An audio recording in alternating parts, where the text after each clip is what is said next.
show started. What time does the 8:30 meeting start?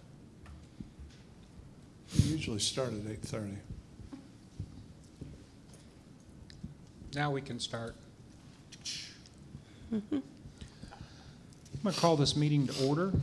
Can we get a roll call vote, please? Yes, sir. Mayor Larry Milton. Here. Acting City Administrator Lisa Westfall. Here. Alderman Ralph LeBlanc. Here. Alderman Chuck Rodriguez. Here. Lane McConnell. Yes. Mayor, we have a quorum. Thank you. We'll start with the agenda. First item, approval of the Human Resource Committee minutes for May 18th, regular meeting. Has everybody had a chance to review those?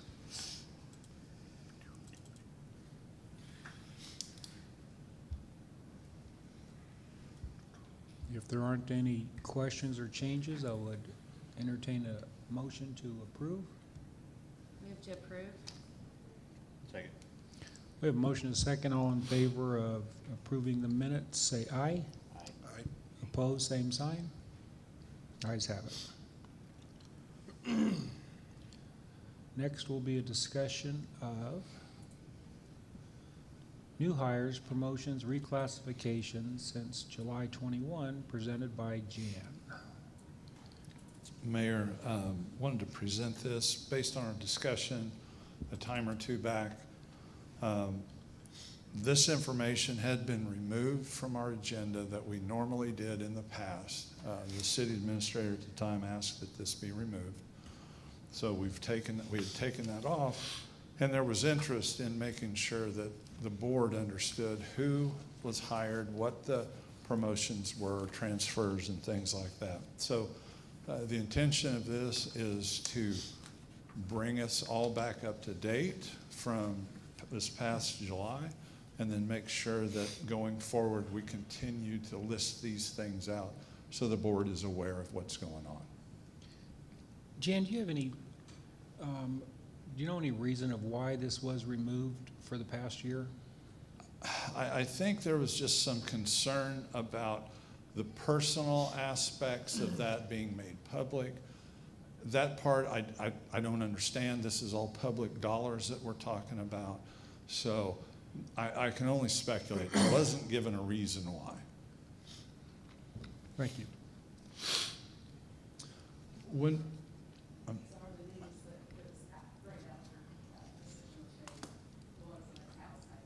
yeah, the ones that are italicized are the ones that, you know, you may have seen those on previous reports that we presented. However, the details with respect to whether they were promoted or reclassified or whatever wasn't always supplied as well. So if you look on there, we had a number of promotions in the finance department. We had a couple of promotions in the IT department, or reclassifications, I'm sorry, not promotions, but they were reclassifications from non-exempt to exempt. That put us in a more, in a position that it was more advantageous for the organization, simply because these guys work various hours. They can work, you know, extra hours during the day, or they'll come in on weekends. They'll do a lot of stuff. These guys really are backbone of a lot of things. They work behind the scenes and do a great job.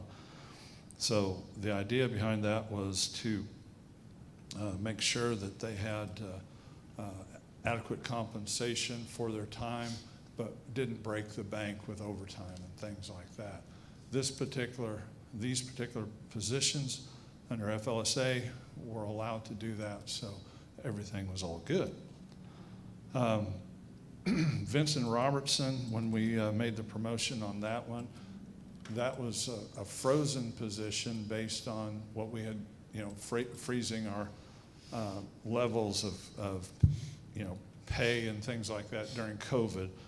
And he had been acting in that role for quite some time, and we just brought him back up to where he should have been. Matt Lynch was in a similar situation. We had a reclassification on that, and Matt Lynch and Kelly Ballou, whenever Cindy had been added staff and added responsibilities. She reorganized things to make things more efficient, and in the long run ended up saving money for the organization by the way she did this. Tyler Mills was one where he was a plant operator trainee, and then he moved to a plant operator, and then shortly thereafter he moved into dispatch. It was one of those where law enforcement, that kind of thing, was still pretty much a calling for him, and he wanted to move back into that role. And whenever you see the rest of them moving down there, you look at Benny Compton. He was promoted after Tim Glenn had left the organization. Tim retired. Then Ryan French was kind of a follow-up into Benny's old position. Kendall Powell, he had been in an acting utilities director position for quite a while, and we moved him into the full-time director role based on the retirement of Mike Ray. Sean Reese, again, that was a promotion, kind of a cascade effect from whenever Ryan French was promoted and things like that. So typically what we do is we promote from within. Whenever we have somebody leaves the organization, it ends up being a cascade effect. We typically hire at the lowest level possible and promote folks up through the ranks. And we've gotten a whole lot better at that over the past several years. Ultimately, I would like to see at least 75 to 80% of our, whenever we fill positions, I'd love to see 75 to 80% of that being promotions and the other 20, 25% being new hires, that kind of thing. Excellent. The other part was, when Jacob Phillips, back in December, when he was still with the organization, we had the senior planner left, and he was then promoted into that senior planner position, but then he subsequently left the organization as well. Stephen Parrish and Michael Wackham, they both were promoted based on the circumstances.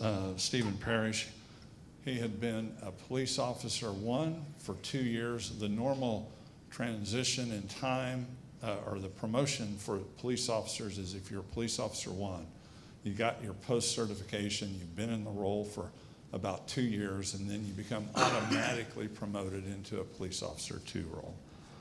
And Michael Wackham, he was the police officer trainee. He'd finished the academy, and once he had finished that, then we moved him into a police officer 1.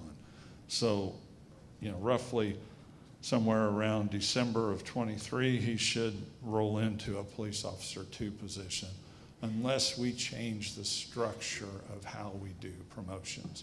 That's one of the things that we had talked about a while back whenever we were looking at the overall compensation plan, when we had kind of laid out there like a police officer 1, 2, and 3 based on what you bring to the table versus time.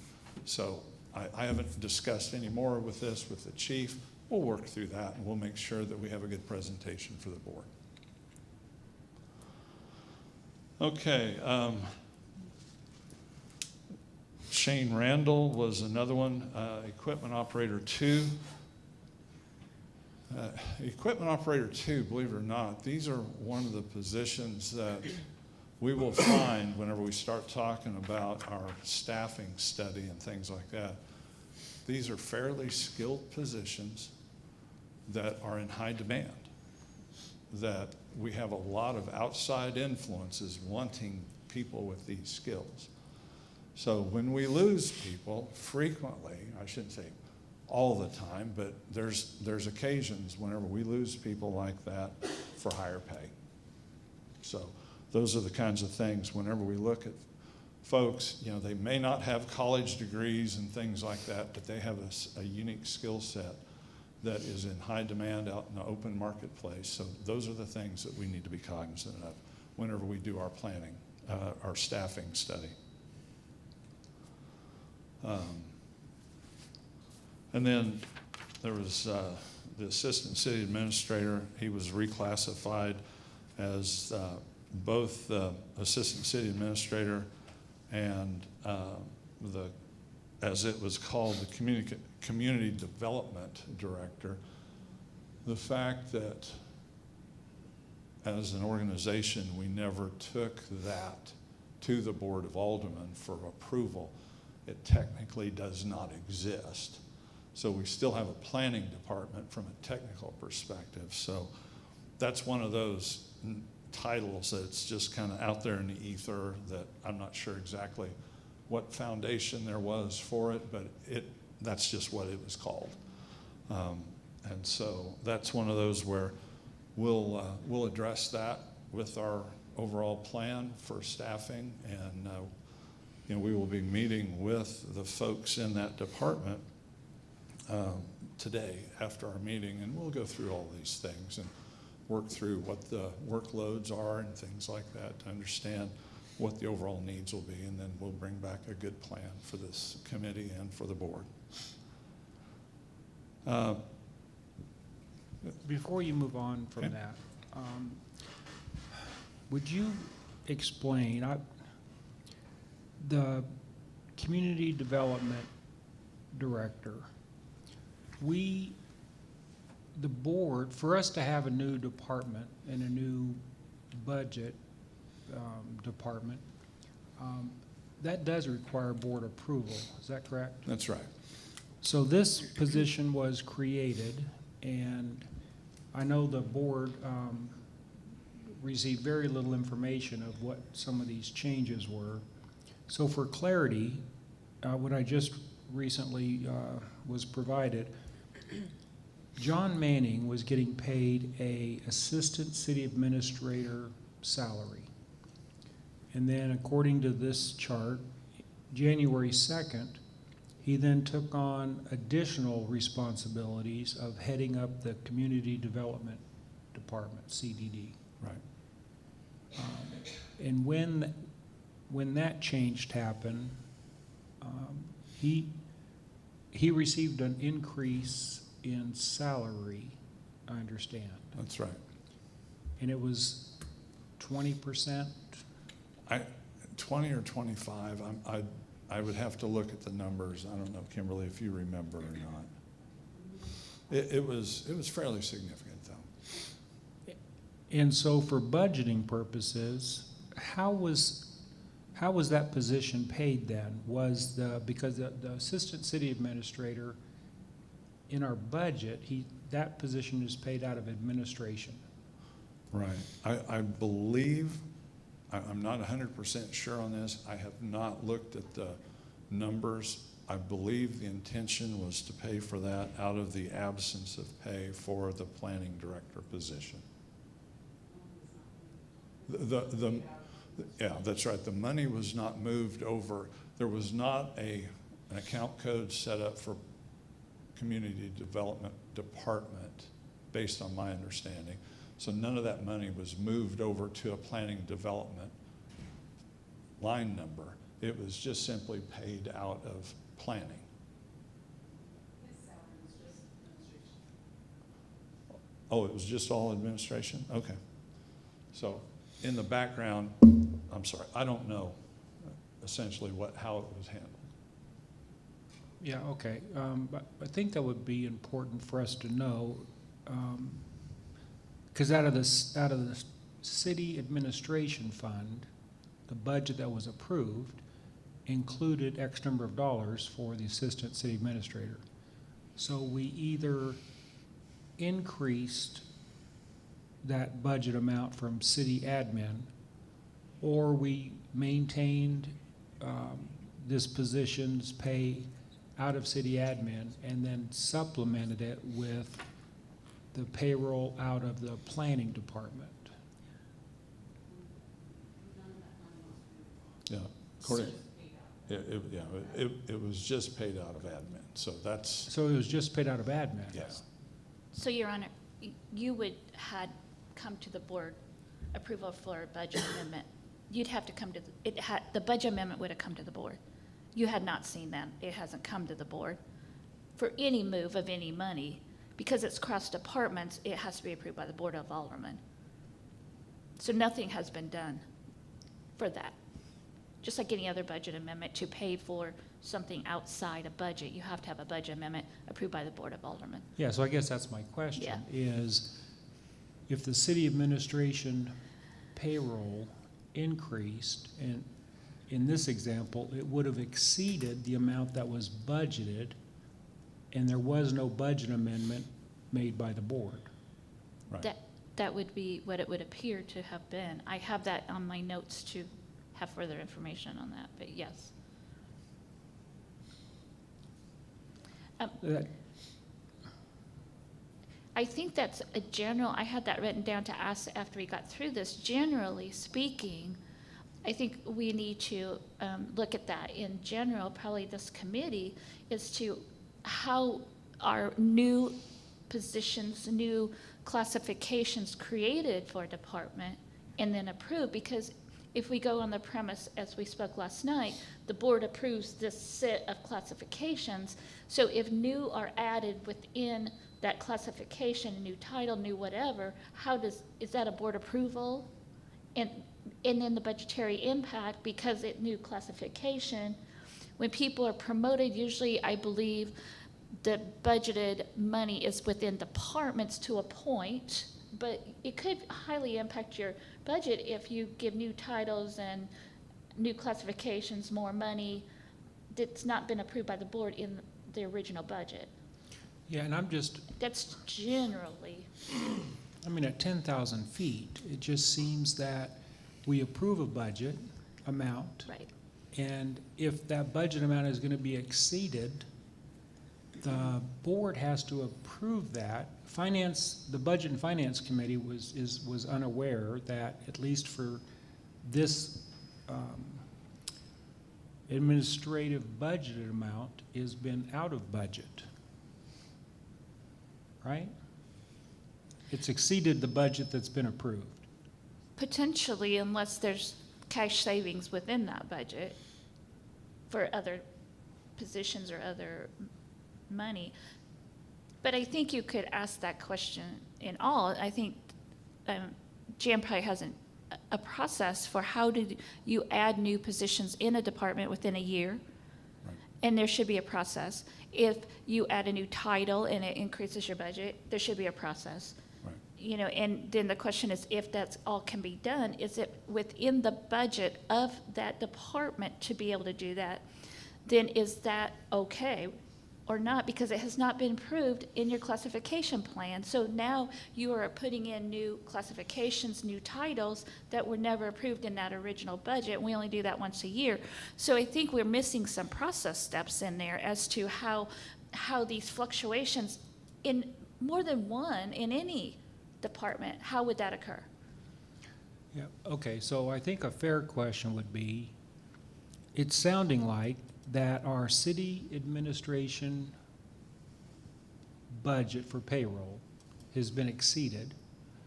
I think it's fair to ask, if you would, maybe at our next meeting, are there any other departments that are out of budget for their payroll? That would, maybe we just go back and do a amendment after the fact, maybe. In that respect, we might, the fact that the assistant city administrator left mid-year, at that point from January through June, we could be out of budget with respect to the money spent, but it could even itself out over, the end of the year, since he's no longer with the organization, and we're not paying out that salary. So that could level itself out. I see, yes. And we would not necessarily need a budget amendment simply. I don't know that to be a fact, Yeah. but it's one of those, it very well could be that we need one anyway because the payout for the city administrator and things like that. But either way, I mean, if there's reclassifications, promotions on this, and whether you know that time frame, there's been changes, there has to be some type of communication, like among the board and this committee on what's happening, because especially the Board of Aldermen, it's their job to make sure the budget, stays intact and that we don't go way over. So, like, what is the communication process going forward? I'm a newbie on this, so I'm just trying to understand what has happened, because I'm looking at this going, well, I mean, when I read this yesterday, I was like, wow, there's been a lot of changes Yep. happening. So now it sounds like there's not been communication, and whatever that process is, there has to be processes and oversight. Right. So where's the oversight to know what's happening, so the Board of Aldermen and this committee knows that we're staying in budget? That becomes the obvious gaping hole in our processes, that we would presume that through this process of identifying it at the HR committee and that kind of thing, questions would be asked and things where you'd say, where's the follow-up for that? But since that was removed from the overall process, the ability to do that goes away. Was that removed from someone that's no longer? Yes. Okay. Okay. So maybe, Janet, it might be appropriate for this information, and again, looking at all departments, if they're out of budget, I'm wondering if that shouldn't go to the budget committee so they're aware of what's been approved and if there are departments that are out of budget. Sure, I can do that. That'd be great, thank you. And then I think the other part that is equally important is that, work with council and Lisa on this with respect to tightening up our processes so that we make sure these kinds of things don't happen in the future. Yeah, very important. We can't go back and change the past, but we Right. can make changes today. Right.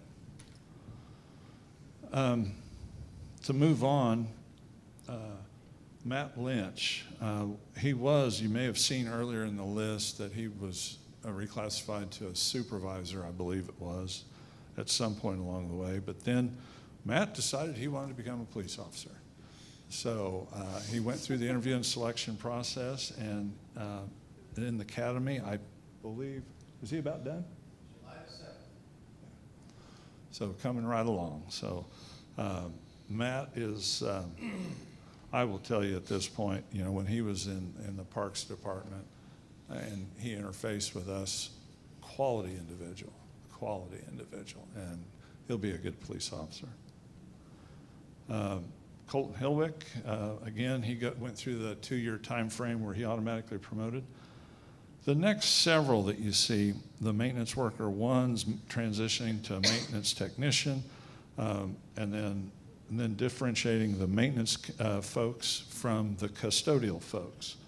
Part of the rationale behind that was that we were having a very difficult time in filling those positions whenever they became vacant. Just the fact that we currently don't have a good pay plan in place to where the low end of the salary schedule invites people really to come here. They can go to other places, maybe not work as hard, working indoors in air conditioning and things like that for relatively the same amount of money. And frankly, there's a lot of folks in there in that range who they don't value as much as the rest of us do the extra benefits with respect to retirement, medical and dental insurance and things like that. So, on that scale, compensation is a big deal. And so it became difficult to recruit those folks. So we reclassified those positions, bumped them up a little bit in their starting salaries, so that way we could be a little more competitive. And at this point, for all of those, I think we've got about 10 or 11 of those in that particular area. Cindy's had been fairly fortunate so far and been able maintaining those positions and keeping them filled. So, of course, she's so difficult to work for. That's what I've heard. Downsize position to fund that. Yeah, she gave up a position to fund some of those increases as well. So she's very budget conscious, meticulously. she made a couple other promotions. She was given the building maintenance that had historically been under Public Works, and that was shifted over to her area. She moved folks around and put them in different leadership roles and things like that. The one individual I want to kind of point out was Colton Utzman. He was with the National Guard? Yeah, Army National Guard. And when he hired on, he was with us for just a couple of months. I can't remember exactly how long he was here. But then he got deployed to Guantanamo and was down there guarding prisoners for 6 or 8 or 10 months. It was quite a while, but then he came back to work here.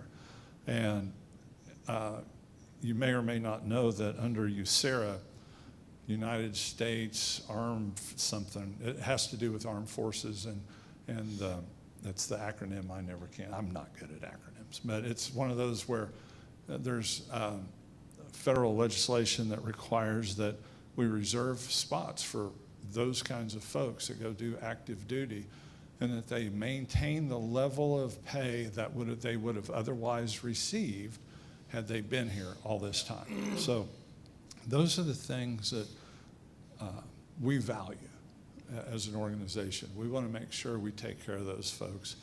And Colton, he's proven to be just a quality individual himself. So I'm glad he's back and safe and the whole 9 yards. So. And I agree with that, and I appreciate the city's high level of interest of taking care of those that are taking care of us. Thank you. You bet. The next one I was a part of in the interview and selection process whenever we had an individual leave the organization, and that left a hole in the fire engineer. I was part of that interview and selection process, and Brian Hutchins, he's the one that prevailed overall, did a really good job in that whole interview process. The next one, Dustin Carfield, we hired him on originally in Public Works, equipment operator position. I was also a part of that when we hired him, and frankly, this is another person who had a lot of skills and a lot of character and good folks to have around. But then he decided he wanted to move over into the utilities department and become a plant operator, so he's working on that at this point. Joseph Harshbarger, frankly, I haven't met him yet, so he's a plant operator trainee that promoted into the plant operator role. And then after that, you got Kat Schmidt. She was a police officer and was moved into the position of city prosecutor. If you know that Kat was originally, when she came to us, she already had her law degree, and we were pretty blessed to have someone of that educational level and come work for us. And then we saw an opportunity, the administration saw an opportunity to utilize her skills in a different way, and now she's our new prosecutor. And what I'm hearing is she's doing a great job. Is she flying solo now? Are we still paying Kutak Ross? She's fine. She's on her. She's on her own. She's on her own? Okay, that's great. Good. The next one, Jenny Easton left us, and so we promoted Abe Jones to fill that spot. Hated to see Jenny go. I believe she went to Cox as a captain or something like that. She went to where? Cox Health. Oh, okay. As a captain in their security, a leadership role over there. But Abe, quality individual himself. I've been on a few interview and selection committees with him. Good guy. Angie Barnes, we promoted her into being the campground assistant. She's been with the organization for quite a while, and just the nicest person you ever want to meet. Just, you ought to go down to the campground and meet her sometime. Just real nice. Andrew Zubrod. we promoted him. Andrew, we threatened to fire him every day, but he is a quality individual himself.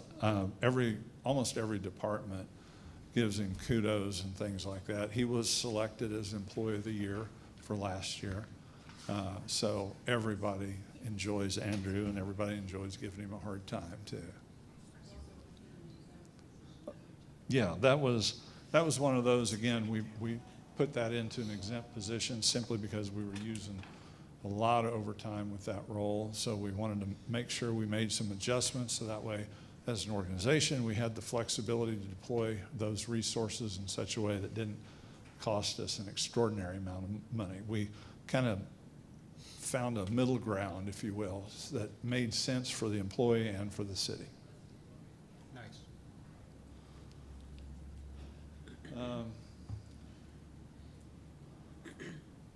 Dale Burnett, after Sean Barnwell retired, Dale promoted into that position. That was one that went through that interview. Bob Smither was in part of that whole process, and was very pleased that they selected Dale.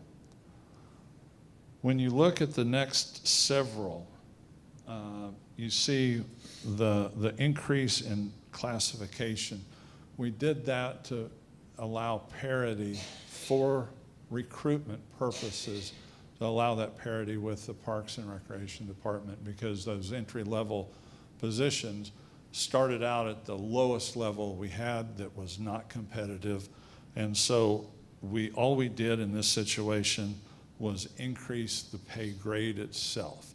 It wasn't necessarily that everybody got a raise or anything like that. It just that we took the entry level and brought that up just so that it would be more competitive with the street, if you will. So Jen, I would assume on that topic, that's something that the city, you have been faced with now for quite a while. The labor landscape in our area, nationwide, has really changed. It has. And since COVID. So, I mean, it's very logical that we have to, as a city organization, we have to adjust to the market conditions, and we can't realistically expect somebody to come to work for the city at X when the marketplace is offering X plus. And obviously that goes across every employee within the city. Right. So I know you're addressing that. What that will result in for the community is they're going to see our payroll expenses increase. Right. The plan that I had been working on for the last couple of years that I'd taken to the prior city administrator put us in a position to where it was relatively budget neutral, that affected the lowest end of the pay scale far more significantly from a percentage basis than it did the high end of the pay scale. But the reality is, 2% of somebody making $75,000 a year is a whole lot different than 6% of someone making $35,000 a year. So there are things that balance themselves out, and the one thing that becomes a little bit of a challenge is to try to prevent what we refer to as salary compression, where you have someone of a lower level, lower rank, if you will, who can too quickly catch up with someone above them or surpass them. That's that kills morale. If you find yourself in a position where you've got someone newer or with fewer skills or anything like that making the same money or more than someone who's been here a while and a lot of skill level, that becomes a big morale issue. So that's the kind of thing I need to keep an eye on to make sure that we don't have that kind of compression, so that there's always that differentiation. So we always have that goal to reach for when it comes to, I contend that every employee has the opportunity to promote him or herself. Make yourself invaluable to your supervisor, and that way, through the natural processes of things, you get promoted or you get more pay raises and things like that. Now, some of the pushback on that would be, well, what about my supervisor? What if he doesn't like me or something like that? And I've had this conversation multiple times saying, what kind of idiot would your supervisor be if he identifies your skills and he depends or she depends on you and you don't want to be taken care of? I think that's the one thing our supervisors are really good at, and that is making sure that staff is appreciated and taken care of. So that's kind of the thought process behind that. Again, Dustin Carfield was reutilized from the plant operator position over into utility worker 2, which is similar in nature to equipment operator 2 that he was over in the public works department. Again, skill levels for Dustin and his ability to affect quality character in that division, I thought was a very welcome change. So I'm looking forward to hearing more about how things turn out for him. Kevin Jacobs, the 76 CID created a new position. Kevin asked for that, was moved into that role. And then we've got Brent Burnett, who became a plant operator 1 after going through the operator trainee program.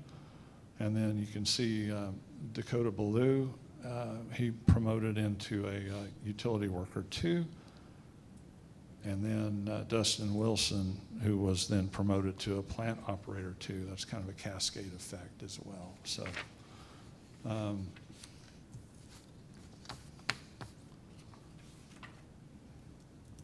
William Spence, he was our fire prevention officer that after the departure of Darren Matthews, Bill left, or came on board. He subsequently left. He got greener pastures, if you will, and had an opportunity that he just couldn't turn down. This one is interesting. Giovanni Rivera is a rehire in that situation, but he refilled his own position. He had left and was gone for a couple of months, moved to Florida, realized the grass wasn't greener on the other side of the fence, and came back. And he's left again. He's opened his own Mexican restaurant now, or his family has they've got a Mexican restaurant. Is it in Hollister? Branson Hills. Oh, okay. I never can remember. Austin Phillips replaced Brock Rowe as building inspector. And then we hired Michael Woods as our assistant engineer. Michael, as you know, has been filling in, managing the community development folks. He's done yeoman's work, quite frankly, for a long time, doing a heck of a job filling in an area that is not his area of expertise, but it's kind of hard to tell whenever you see him present and things like that. He picked it up well and is doing a great job. I'd like to just give kudos to what Mike's been doing. I know there's been an awful lot shoveled onto his plate, Yeah. but my interactions with him and the comments I'm hearing from others, he's really doing a crackerjack job. Yeah. Mike, based on my conversations with him, his heart and soul is still as an engineer, but we want to make sure that he's taken care of appropriately, and he's got a good outlook on what his career is going to be here with the city of Branson. This is an individual we want to keep. Yes, for sure. We hired Matthew Dawson to be a master mechanic. That was a position that had been open quite a while after the departure of an individual. Victor Rodriguez, we added as a code enforcement officer. That was a new position, kind of a new position we took. We had a second animal control officer that we eliminated and then used that slot, if you will, to budget this one. Zach Gilmore was a new hire, replacing Eric Carver, who had left the organization. That was, if I recall correctly, Eric was one that was kind of pulled away for greener pastures as well. Robbie Nimitz replaced Addison Compton as a street maintenance worker. That was just someone who left the organization, and we just backfilled it. Alex Chandler backfilled the promotion of Vincent Robertson. Vincent was moved into the sign shop supervisor role, and then we backfilled his old position with Alex Chandler. Nick Epps, who had been promoted, we've backfilled that position with Shane, how do you pronounce that last name? Cramey, as a plant operator trainee. When Chad Glazer, when he left for personal reasons, wasn't necessarily greener pastures or anything like that, we then hired Mark Evans as our campground manager. And, Did work part-time, so whatever, they might have thought Angie took Chad's spot. yeah, that's true. Angie took Chad's spot as he was subsequent to Mark being hired. Chad was in a part-time type role. Joseph Harshbarger again was a new hire with respect to as a plant operator trainee. That was in August. And Jeremy, I would pronounce that Leininger, but Leininger. I had a coach Leininger when I was in high school. That's the only reason why I'd call it that. Parks and Recreation, he replaced Stephen Jones. Stephen Jones moved over to becoming a mechanic. We had a bit, just a little background. We had a bit of a challenge with our mechanics over the years. They were a lot of issues, personnel issues, and things like that. We had 3 of them who left employment with us, and then we've subsequently backfilled them. And it's like everybody goes, "Wow, this is great." Now we've got Stephen Jones. In the midst of COVID, he was in our offices in the dead of winter one time, just bundled up, and came over to make sure that the leased vehicle that Human Resources was borrowing that day could start. And it was like, dude, man, he really went way out of his way to take care of. I think Bob needed to go someplace for something. And anyhow, it was just one of those quality character. Let's see, Allison Dayton replaced Sarah Marsh as a recreation assistant. And then Sam Aviles did the same thing. That was after they reclassified some positions as well. Zach Hamilton, was that a lateral hire? Lateral. That's what it looks like. Came in as a police officer too. He had previous experience, so that's part of the lateral program that Chief has instituted. Kane Kennedy came in as a firefighter. Colt Boldman left the organization, went on to, I believe he's working over at C of O now. Amanda Brim, she came on as an accounting clerk after we had a position, an upper level position in finance that left, and then we had a series of promotions to backfill that and things like that. And leaving the bottom level position, the entry level position, that was Amanda when she came in that role. Ryan Buckles as a maintenance worker 1, that was a reclassification of that role. I think Cindy had to give up a bunch of seasonal positions for that. Austin Mendoza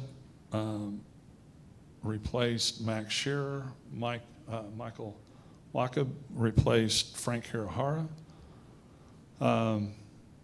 Brent Burnett, as we'd said earlier, Tyler Mills moved around the organization a little bit. So when he left being a plant operator trainee, we hired Brent Burnett, not to be confused with Dale Burnett. And then, we hired a bunch of folks. We've been busy here. And, hats off to Sonia on that. Sonia has done an incredible job keeping us on track and just doing a great job for us. Troy Drain came on as a building inspector, replaced Zach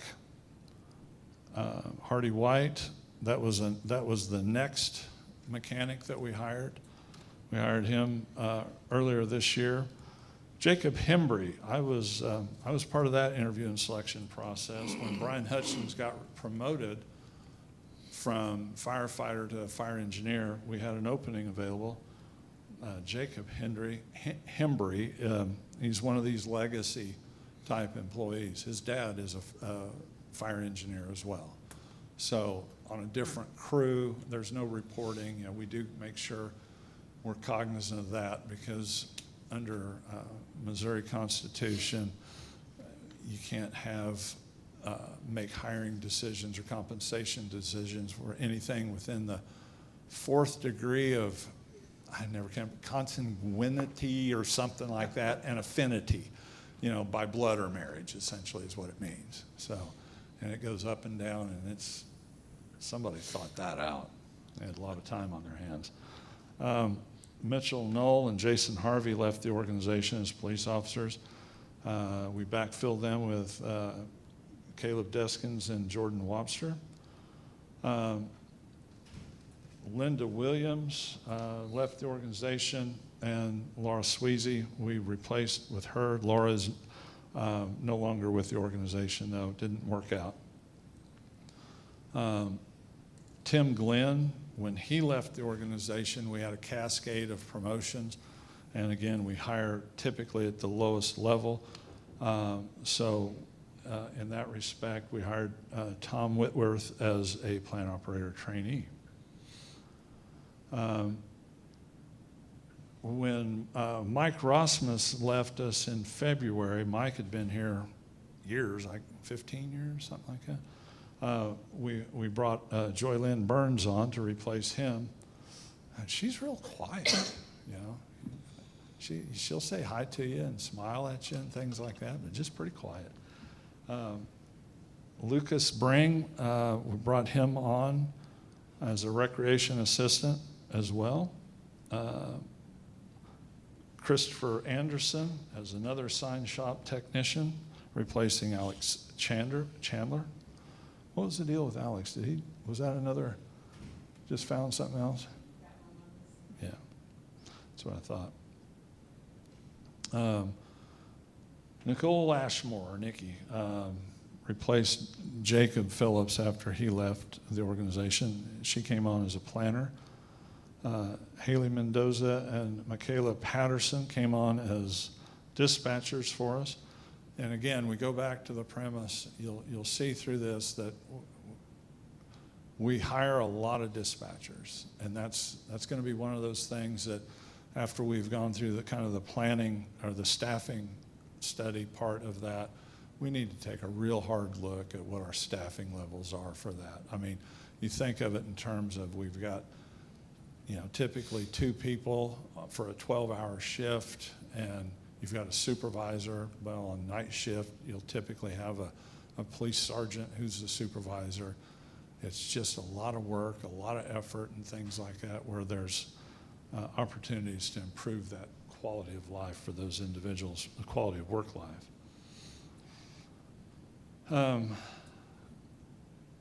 Claude, how do you pronounce that? McGill and Aaron Shive coming on as maintenance technicians in the Parks and Rec department, replacing Matt Lynch and Ryan Buckles, who moved on to other things. Brianna Bailey replaced Dawn Backus after she left the organization. And based on everything I'm hearing, Brianna is working out well. I don't see Kendall here. So, and Chris Parks coming in as the Assistant Parks and Recreation Director, replaced Brian Halterman, who left last year. Met with Chris a couple of times.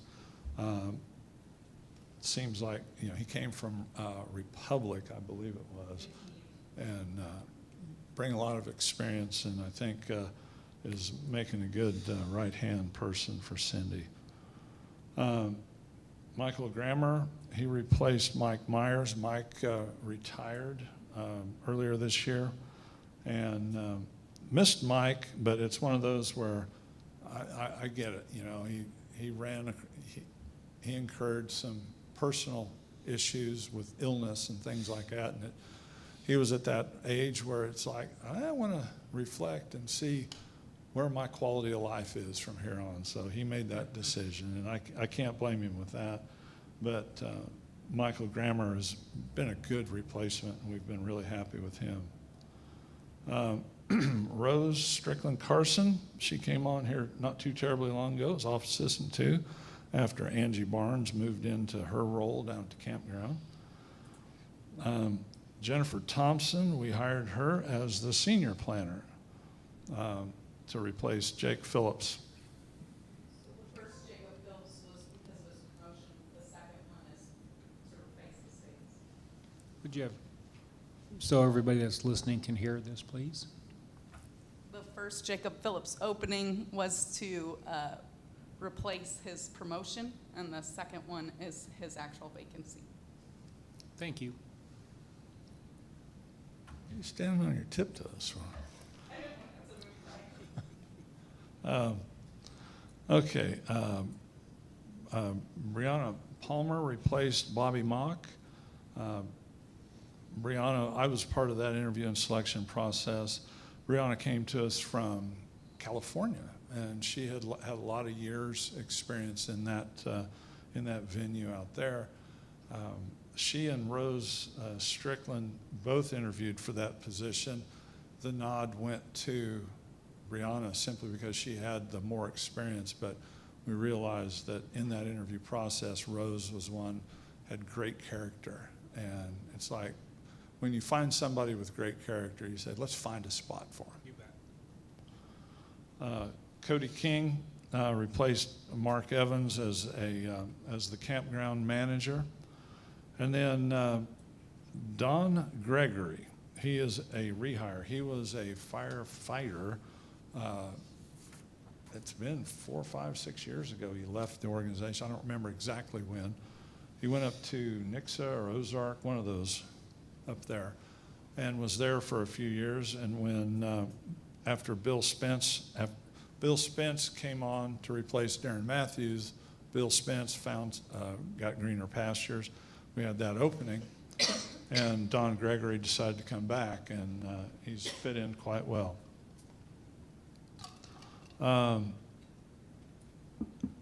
Addison Compton left the organization, as we said earlier, and we had Robbie Akins fill in as the heavy equipment operator. And then we've got Aaron Durso. If you've seen Aaron around in some of our meetings with Dexter, his sidekick, it's our new assistant utilities director. Kendall had been acting in that role for quite a while.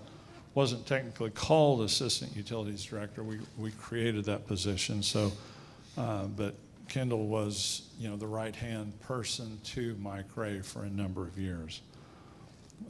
Terrence Clark came on as a recreation assistant after Sam Aviles left. And then after the transfer of Dustin Carfield, we brought Larry Underwood on as a heavy equipment operator. And then we've got a series of police officer trainees, Austin Simmons, Jonathan Sigmund, William Huber, and William Tyler. And they're, Chief, are they going to be done in December?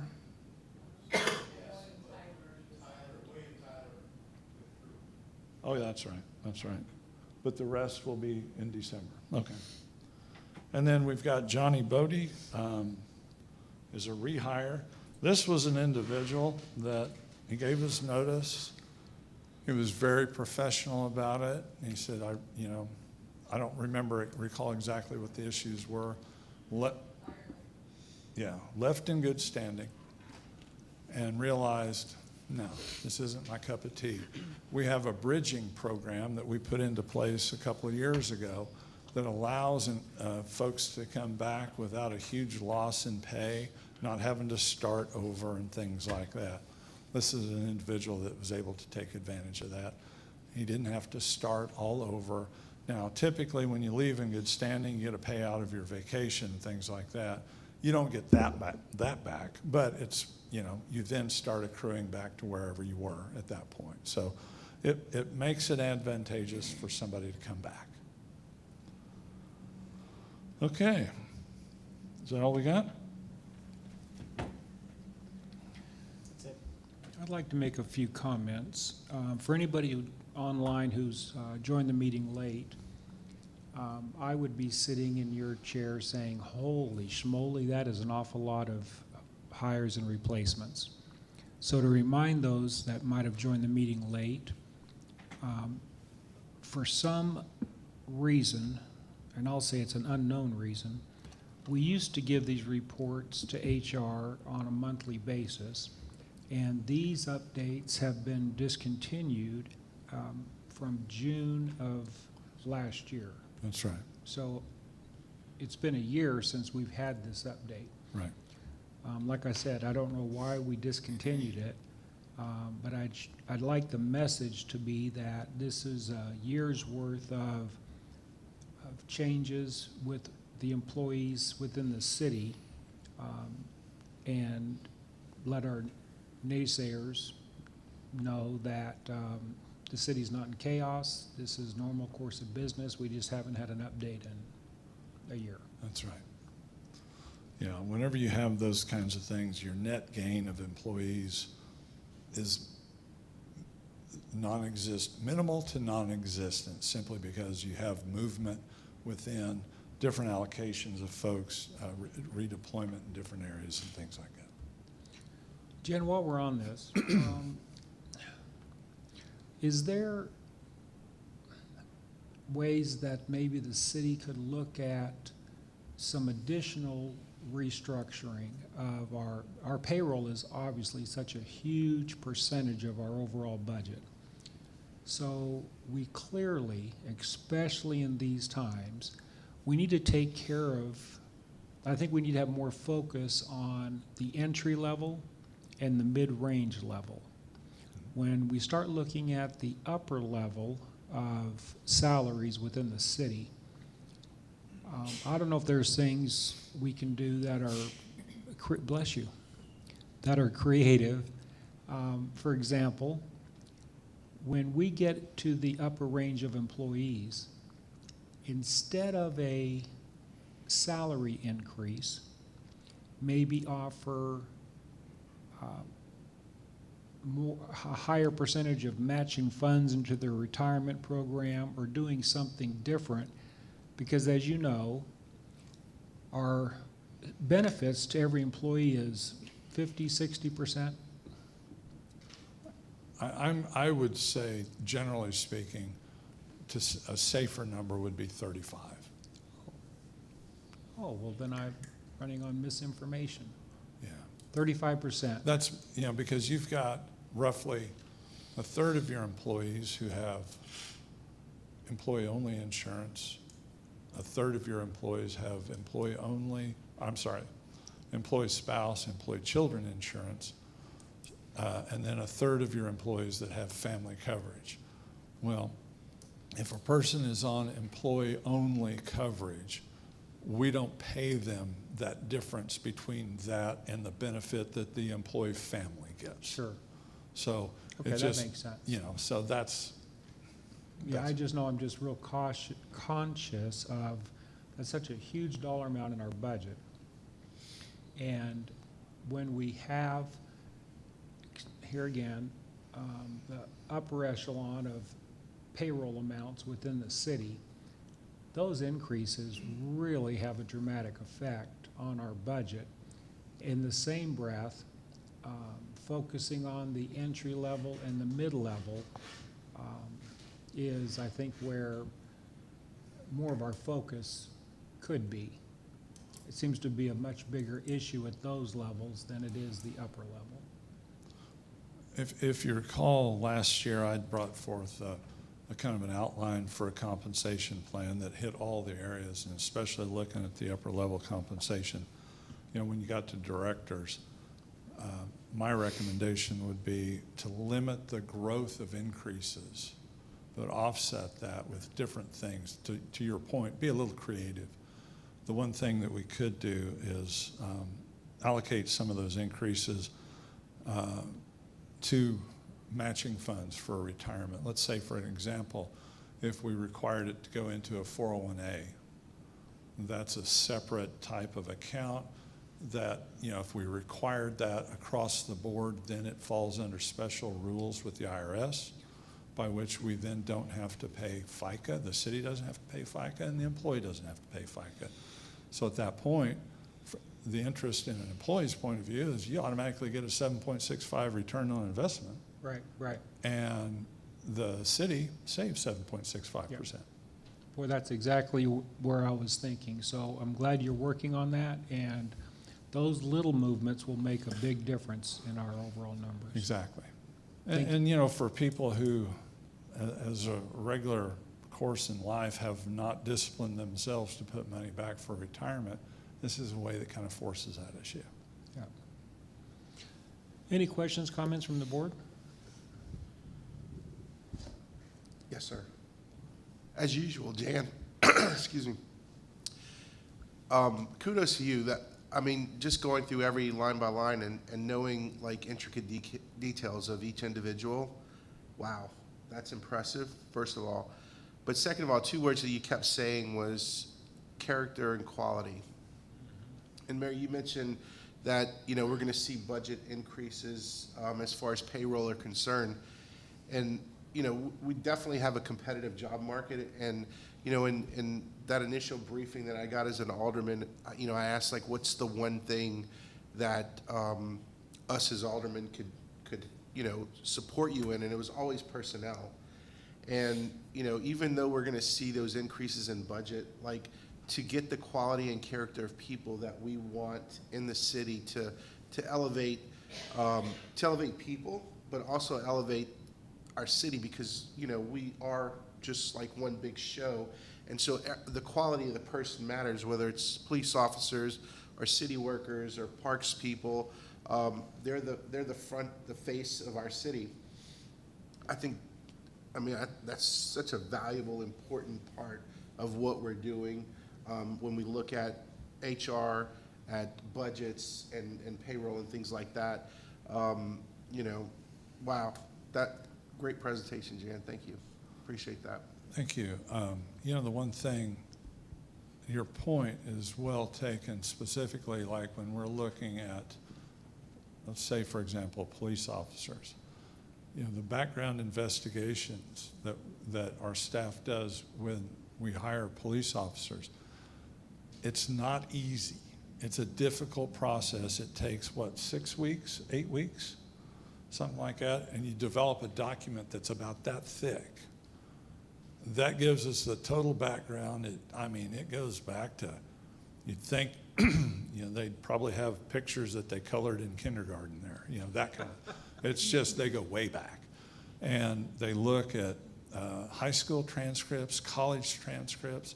I'm acutely aware of that. I look at those, and generally speaking, when I look at transcripts, I say, well, this is somebody that really tried, and versus somebody like, nah, you could tell he just showed up for the Pell Grant or whatever, that kind of thing. Yeah. So, you know, I make my evaluation. You know, they go through their background process, they bring it to me, and then I make my evaluation on it. And more often than not, we've gotten to a point where we all agree on everything.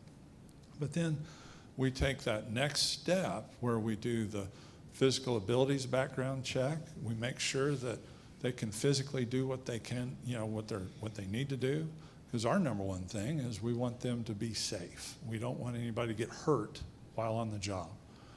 But then the other thing we do is we go through a personality profile, a psychological evaluation through a trained psychologist, somebody that focuses on police work.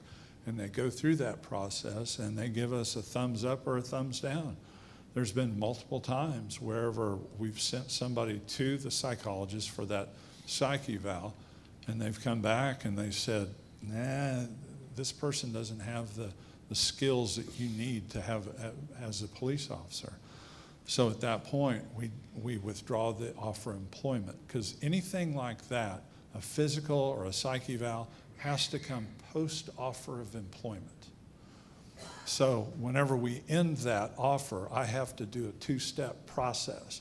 It follows the Fair Credit Reporting Act.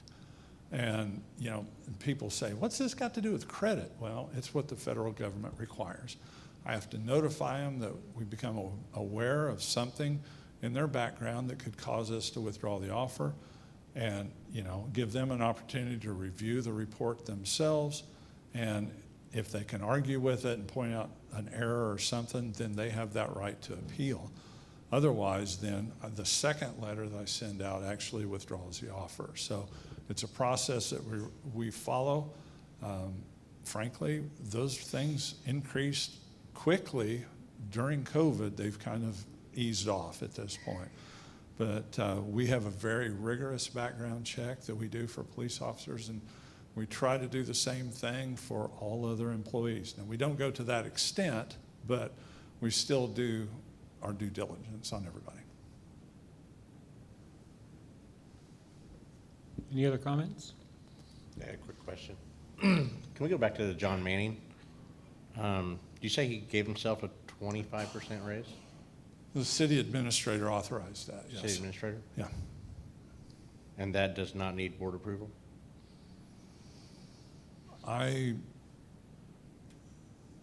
From my perspective, anybody, now this is my personal opinion. I can't speak from the clerk or the legal perspective, but department heads in general, the city administrator, the assistant city administrator, were contract employees.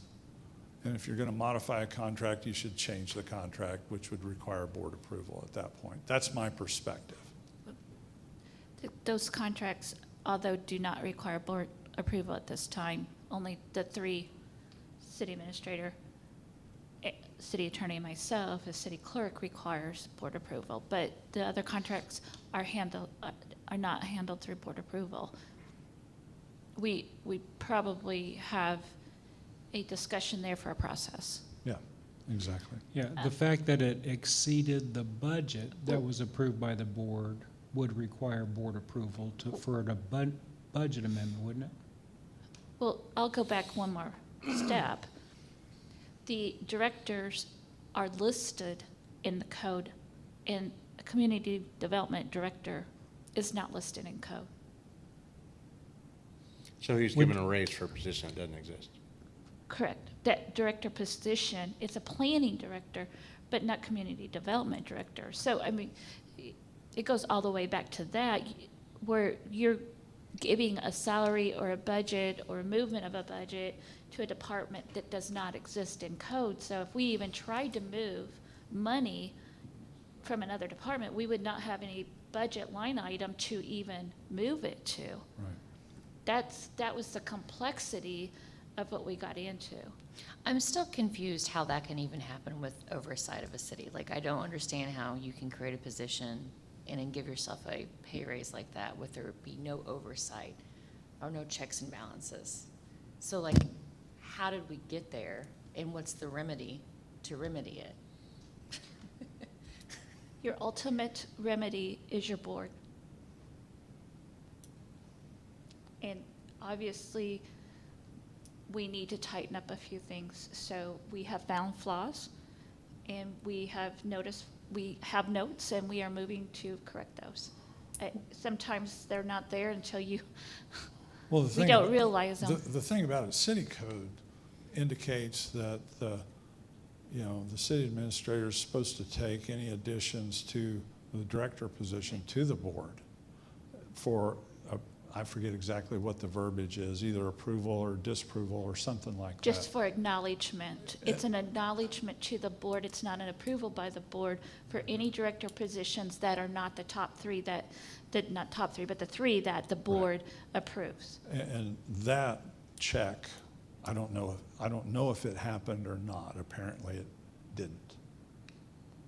So don't we need to go back, that needs to go back and be in the notes at a meeting? I mean, does it not? Like, there needs to be some record of that for transparency, correct? I mean, like I said, I'm a newbie on this. I'm just trying to catch up on everything, but I mean, there needs to be some record of that. And so there's no record of that in notes or anything. Is that right? No record of which part of that? Well, of the creation of the position plus the pay raise? Like, there was no, motion? Who signed No. off on it? Okay. There's no motion, there's no record of that. No, nothing. And as nothing far by as the who board. signed off on it, I think your city administrator did at the time, right? That Right. was through your department. Right. Yep, so those decisions that you're asking about, they were made at the city administrator level, without board acknowledgement or board approval. And so what we're doing to remedy that is, with Lisa's direction, we're going to be tightening up a lot of our language and I don't know if it would be a code amendment. Yeah, I would recommend definitely some code amendments.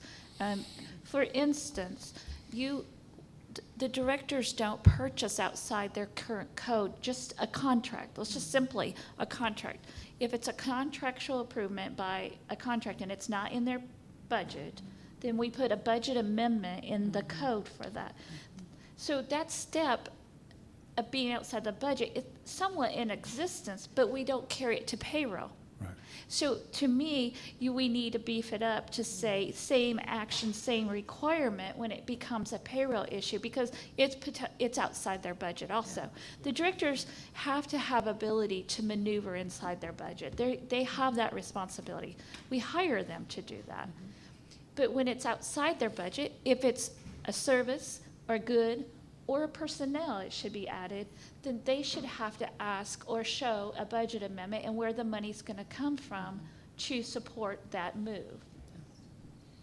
So if this was outside the budget, who approved the pay? Does it go through finance? As far as the pay goes, Yes. it was, based on my understanding, it was strictly the city administrator.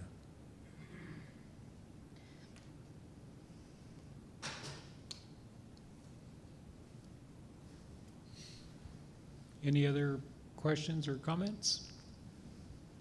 If I just may Sure. also say thank you to the HR department publicly. It's not a very big department. They operate very lean with a strong staff and will maneuver all these moves like it's just simple, and it's not. They also have advice, and that's important. They give advice to us to go, what can I do? How can I get here? I'm struggling. I can't find somebody to hire. And they will brainstorm a solution. And that's an expertise that is appreciated. As far as when I'm a director and I'm looking to hire an employee, that's not my expertise. Right. And I can reach out to anyone in their department and they help with that. And that skill set, again, it's something that you don't recognize, but it's so important. So I just thank them. I know Jan's taken on helping with the finance department. That also goes down through his staff because they keep that department going, I'm sure. So Jan has helped tremendously. Their staff's backing him up, plus a heavy load of hiring and now salary study and positions. And so I just publicly also want to thank them. Thank you. Acknowledging publicly that Kimberly does run this shop. I've been telling people that for years. Holy cow. Kimberly does a fantastic job. You know she does a great job whenever other department heads come to her and I go back to her office, what'd they want? Yeah. Okay, if we've wrapped this up, ready to move on to the next agenda Okay. item, which is discussion of the staffing study. Okay. Mayor, you know, we're in midstream of the staffing study. We've met with a number of departments so far. I've got the results of their work. They've done phenomenal work. We've got Parks and Recreation, Utilities, Fire,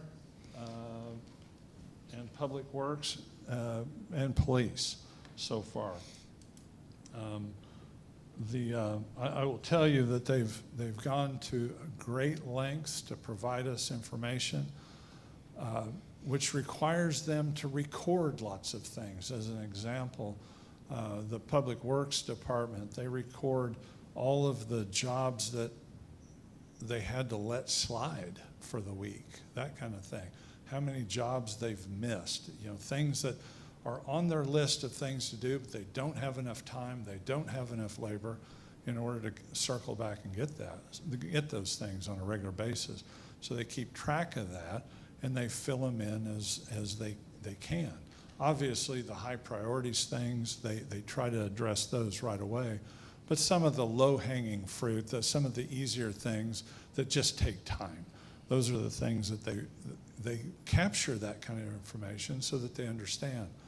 One of the things, like in the Utilities Department, as an example, you know, the Gretna Road, the Water main break. the water line break and things like that, you know, they go to shut the valves off to that, and the valves break. Well, you have to have a regular schedule of exercising those valves, and that takes time. I forget what we got, like 5,500, something like that, valves, or 3,500 or 5,500, 5,500 valves that need to be exercised on a regular basis. You know, and they should be done at least, you know, once every 3 or 4 years, and they're probably hitting, you know, once every 5 years or something like that, just simply because of the lack of overall time and labor and things like that. So those are the things that we're taking a look at, because we want to put together essentially a list of service levels and that we expect, that the board would expect that we fulfill, and say, what do you want with this? You know, we want to allocate this resource to here, or do you want to allocate it over here? It's one of those where we're going to take a really practical look at it and make sure that we have adequate staffing for different areas. And if we don't have adequate staffing, identify what the staffing would need to be and come up with a plan with how we would then fill that need. That's the best way, in my opinion, to approach this. So that way, you know, if you say, well, I need 5 people over here, well, you couldn't necessarily just go out and hire 5 people. You'd have to have a plan to figure out how you want to incorporate that into your budget and things like that. So there's a lot of details that are going to do just for the staffing side of this, much less the compensation side. Like I said at the board meeting last night, the compensation side, frankly, is the easiest part of it. Because all you do is just go compare pay, you know, you take this position, compare it to this municipality, and move on down the road. But understanding what our overall needs are and what the board's service level expectation is, because that's your job, is to say, citizens, here we go, we're going to provide you with this, and we're going to pay this much for it, that kind of thing. So your roads need to be paved well, and your water lines need to work appropriately and things like that. And we need to have safety and fire protection, you know, police officers patrolling. What's our service level that we want to provide our community? And we want to run through that process and make sure that we share it with the board and then come up with a plan to how we hit those levels of expectation. I want to share a thought that's parallel to what you just said. I'm becoming more and more aware or acknowledging that, in my opinion, we're at the point of I believe, a paradigm shift. Branson started out as a small community, and we had small-time everything, including small-time government. And then somewhere along the way, Branson turned into a bigger city. However, maybe some of our policies and our mindsets hadn't changed to a bigger city. And so what I'm observing more and more is exactly what you just said. We want to hire the character, the services we want to provide to the community, to our residents, the services that we want to supply to our visitation. I think we're at a prime place right now in our history to elevate the professionalism of City Hall. We interact with huge developers looking at coming into Branson. We have a $1.3 billion economy. A $1.3 billion economy does not translate to small town government, if you will. So I guess I'm visioning and maybe even challenging for all of us, especially the process you're going down right now, Jan, is to elevate that level of service and the professionalism. And as long as you keep hiring people with character, we'll get there. But thank you for doing that. Yeah. The other thing that I want to kind of point out is there'll be a financial aspect to this, and I want to make sure that we have all of this information available to the board for its final conclusions and decisions and that kind of thing. We're going through a financial attestation as we speak right now. We've got Baker Tilly in here evaluating everything.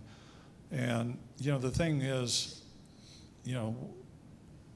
it goes back to the processes and things like that. We have, I believe in code, we've got 20% reserves set up.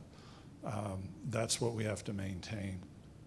I've heard over the years that that'll balloon to 30%, 40%, 50%, depending upon the time or whatever, that kind of thing. It begs the question, is that the intention of the board to reserve that money or to use that money to make sure that we're delivering the goods and the services that we need as an organization? So that's the piece that I want to make sure we have that fits in as well. Yeah, and I think the question I would like to ask Baker Tilly is, with what you just said, that suggests or implies that we're operating on a skinny budget, but we keep building and building our savings account, where it may very well be that those excess reserve funds, because some of our funds have extreme reserves in them, but is the money, those excesses, should those be earmarked and maybe put into a different account, not the reserve for that department, but that were needed to be set aside for our known future capital expenses that we don't have today, but we know in X number of years we're going to need that cash. Okay. So is it prudent to put that cash aside, give it a different name, give it a proper name for what the real use of that money is, and not have it sit in reserve? Because I know that question's come up several times of, we can't afford it, but look at the reserve. So before we go down that road, that's why I'm looking for Baker Tilly to provide us some of the information we're asking for before we make any of those Absolutely. decisions. Yeah. Absolutely. You have anything to add on the? Kimberly has been doing, just be open and honest about this. When we're doing all of this, going through this transition, I've been focused on a lot of various different things. And to Lisa's point, Kimberly has really picked up the slack from, I meet with her on a regular basis. We talk about different things, but she's operating at a level well above her pay grade. And I couldn't have done it. We couldn't have done this as an organization without her. She and Sonia and Bob and Gina, those are, you talk about quality individuals. That's what makes this department click. So anyhow, here you go. I'll turn this down so you don't have to stress. Gina had asked me to hit some of the timeframes. So by June 10th, we had met with those 5 departments that we had identified, and we had to narrow it down to 5 just because of our department having to take this on. We didn't feel that we would really be able to sufficiently do the entire city for the staffing part of the study this year. We will intend to, in future timeframes, as we develop this further, we will try to circle back and get to all of the departments, but this year is a real struggle. So we did meet with those departments. We now need to take a deeper dive into all of the information. They've all presented quite a lot and have done a great job, as Jan said. The next phase is, we'll probably combine the next 2 phases together, but the next phase was going to be where our team evaluated the classification. So to make sure our pay grades were aligned, you have proper spacing between supervisory positions and non-supervisory, and try to evaluate what was it called for whenever we did our staffing, that was the internal equity, but they called it something with the company we use, Springstead, of evaluating each thing based off of the 5 different factors. I don't remember their thing, but basically you're running to look at their skill level, the safety aspect level of the danger that they have in their positions. You want to look at all of those factors and put those together and make sure that you're, again, being internally equitable. So our team will be doing that part.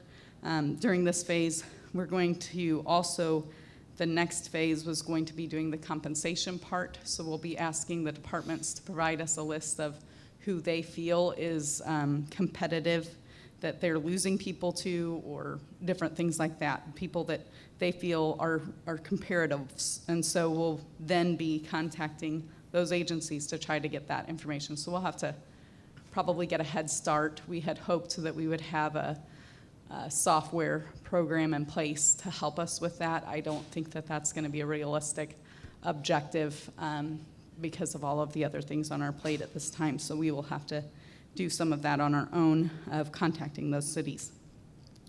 We also, by all of that, both of those phases we're hoping to have done by August 25th. And part of that phase 3 is we're hoping to take a deeper dive into our policies. So some of the things that we're bringing up today, of those holes, we're hoping to have some of those policies updated and have all of that more cleaned up by either August 25th, or we may have to go in a little bit for the policy part into September.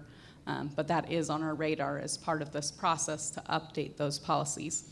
The other just note, we have invited Jeff to come as well, because you had mentioned last meeting that you wanted to see the police department get prioritized because of the promise that you had made to them to try to get it done by June. Unfortunately, it might not get done by June, but you can at least hear his part of the presentation of what his team had put together so far for the staffing part, and he could probably be best at highlighting those kind of goals and objectives. So I didn't know if you would want to hear from him while he is here and hear what their findings were.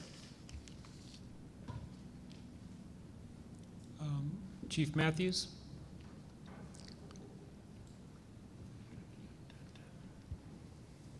Thank you for the opportunity. Hopefully, we'll hit all the high points.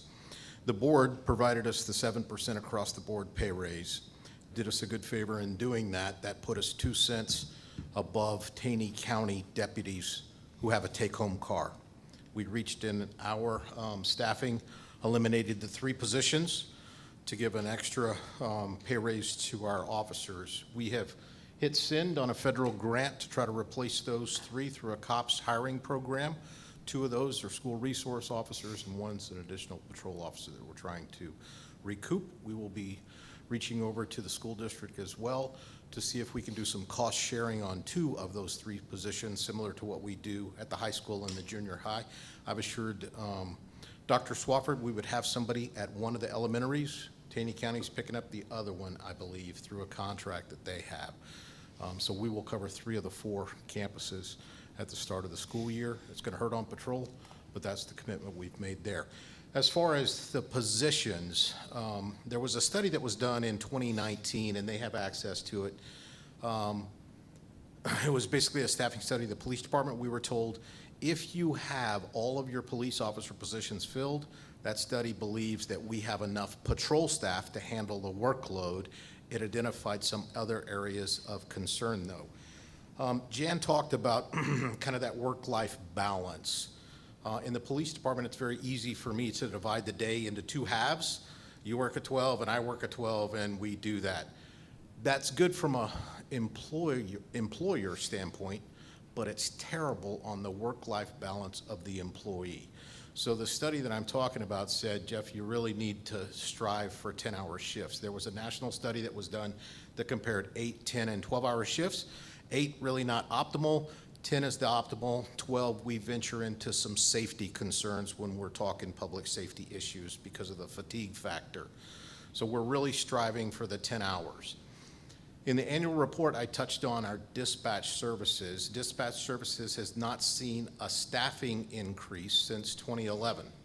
However, workload continues upward. They've got all the statistics on that.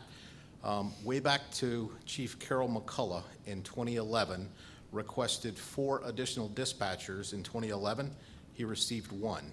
I've asked 3 times for additional dispatch, and I will be asking again for 4. I have 1 dispatch supervisor who has 11 direct reports. I think that's the largest span of control in the city as far as a supervisor goes. So the 4 positions, 2 would be dispatch leads, day shift, midnight shift, and then 2 additional dispatchers. What that would provide would be the ability for us to help Chief Martin on the ISO ratings. The fire standards say that every time a fire apparatus is deployed, you should have 2 fire dispatchers available to help cover that, just like his 2 in, 2 out. You know, you can't go into a fire unless you have backup on the outside. That will help him improve his ISO ratings for the city. Right now, we don't have that because I have 2 dispatchers, 12-hour shift, and then 12-hour shift, no lunch, no breaks. They run to the restroom with the radio and all that stuff. So that would provide me the ability to have 3 during most parts of the day, 4 during our heavy call volume, and get us to the 10-hour work days to improve that work-life balance that is missing right now. And when you look at the demographics of who our dispatchers are, a lot of agencies employ females, and if I'm a young career-minded female who's starting a family, quite frankly, 12-hour shifts is not something that's very appealing to me. And because of, you know, all the issues with childbirth, childcare, all that stuff. So when you look at our staff, we have some very tenured people, but it's the newer that continue to turn over because of the 12-hour shifts. And if we can move to the 10s, it would be better. Second ask that's on there is a patrol sergeant. I've realigned the department. I pulled a sergeant out of criminal investigations. I had 2 back there supervising 5 people. I didn't feel that that was a good, so I've moved one of those to patrol. The study that they have said we needed additional patrol supervisors for the oversight in the city. I've asked for those in the past, didn't get them. The square miles that we have, the call volume that we have, right now I've got 1 sergeant supervising the whole city. If I have 2 incidences at the same time, also a concern of mine is the increased administrative responsibilities. The courts have said, Jeff, you put a body-worn camera, you have a dash camera on all of your apparatus, all of your cars, all your officers. At some point, you have to do some routine audits of those. Quite frankly, one sergeant supervising the streets, I don't have time to do those audits. So I have administrative tasks that are falling off because of that. So that's an ask. A police service assistant. We retooled an old parking enforcement position that we had. When that person left, we reclassified that to a police service assistant. That position takes walk-in reports, is a backup for our property and evidence. We've trained that person in crime scene collection. So they're doing a lot of support work for patrol so that patrol can handle the higher priorities. I would ask for a second one of those to cover the evening shift, to take some of that work off the evening shift officers as well. There's a couple of other asks in there, but department-wise, my biggest concern is the work-life balance for the employees and the family, right? Like I said, it's easy for me to divide the day into half. 12 hours solves all of my problems, creates more problems at the house for the employees. So that's the biggest ask that we will have, is to work with HR and to somehow get to that sweet spot of 10-hour shifts for everybody. That was a mouthful. Lisa, would it be appropriate to ask for, I don't know who would do it, but somebody go listen to this audio and put all of that in writing, unless you have that all in writing. That was an awful lot of very good information. And when I say very good, Chief, some of that is critical information that you just said. I mean, critical for our city. So when I hit send to Jan and Kimberly, my right arm, Haley, had not had a chance to proof it. She's doing that right now, and I can make that available, Lisa. That would be excellent. And I know I've been hearing for some time, the one key point that you've mentioned twice was the 10-hour shifts. That's just overtime and being short on officers, that is just breaking the back. 12 hours makes for a long day if you live in Branson. The majority of my staff does not live in Branson. They live a little north of here, Ozark, Nixa, Yeah. that area. Makes for a 14, 15-hour day most Yeah. days. Well, you got 8 hours left to sleep. What's the problem?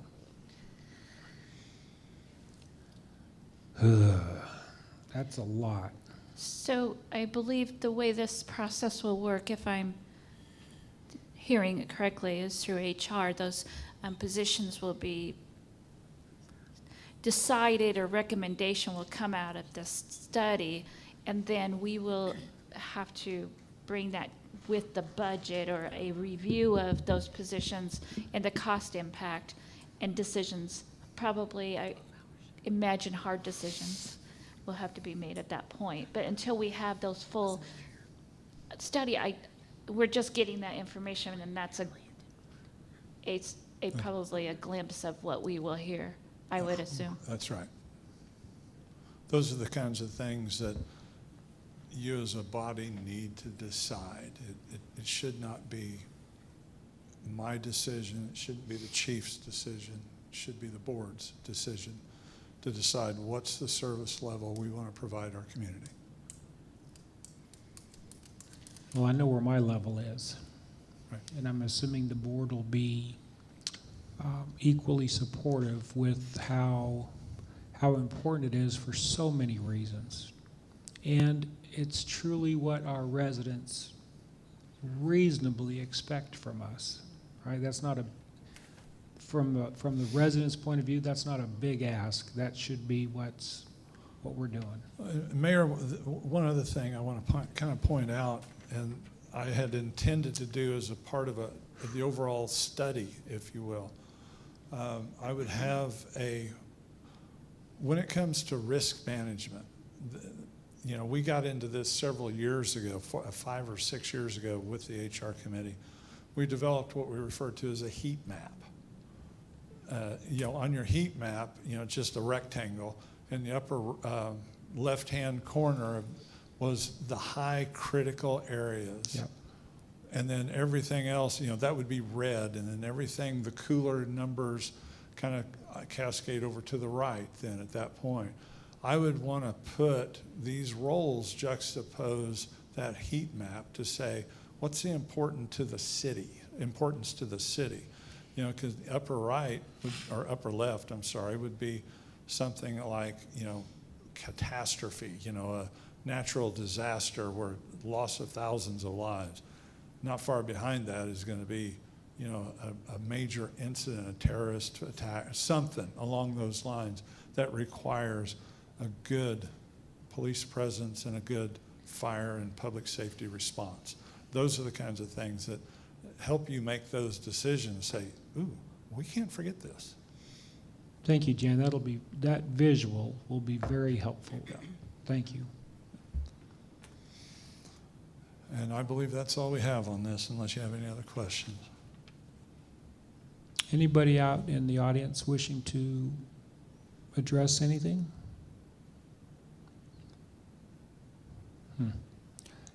Any final comments or questions from members of the board? Hearing none, I will entertain a motion to adjourn. So moved. Second. We have motion and second. All in favor say aye. Aye. Aye. Opposed, same sign. Thank you very, very much. Jan, Kimberly, thank you very much.